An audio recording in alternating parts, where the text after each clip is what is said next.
Our friend Colleen has a wish. It's on her bucket list, and it's to ride in an aeroplane all the way around the Coromandel Peninsula.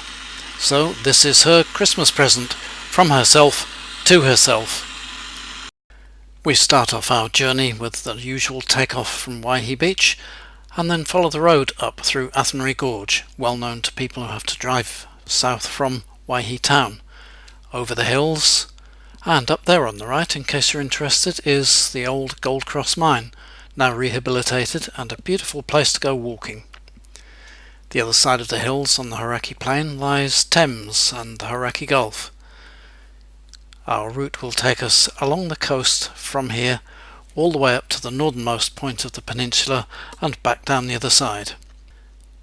Nearly everybody I know who has driven this road thinks it's just beautiful. There are a few little settlements as we travel along, plenty of camping places along here for the holiday makers, and as we travel further north we see the ruggedness of the hills starting to change. They're a little bit lower and softer here, and this is the entry to the beautiful Coromandel Harbour. It's a spectacular place and Coromandel's own little Bay of Islands. From here on there's quite a lot of coastline and far fewer people than we have seen up till now, but this bay looks so tempting we have to take ourselves a little detour into there. I'm not terribly good at pronouncing some of these names, and it's something like Whangahe, this harbour, or this bay. Beautiful colours in the ocean, beautiful sandy beaches, and I hope the turns there didn't make you feel too travel sick. As we travel along we catch a glimpse of the road from time to time, and from some way back up to the north of the Coromandel it's a gravel road, or metal as it's sometimes called.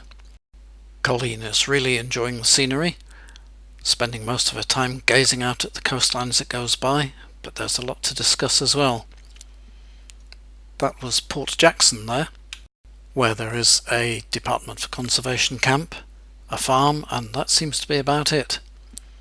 We're turning around the top of the peninsula here and find that the hills and the cliffs are made of slightly different material than they were before we got just to here. I'm no geologist, but I think the upright hexagonal columns tell us that volcanoes were involved in the creation of these things around here.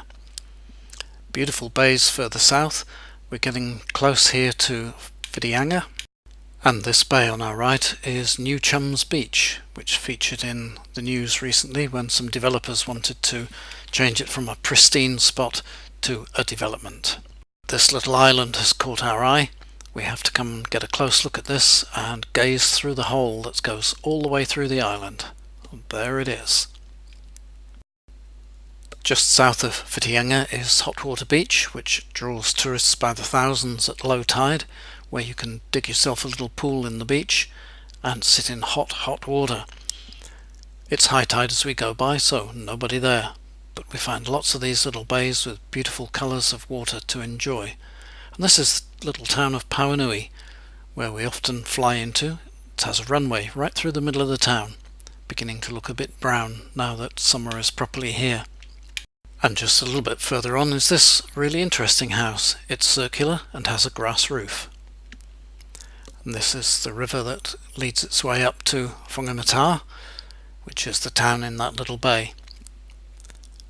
And it's not very far from Whangamata till we're back at Waihi Beach.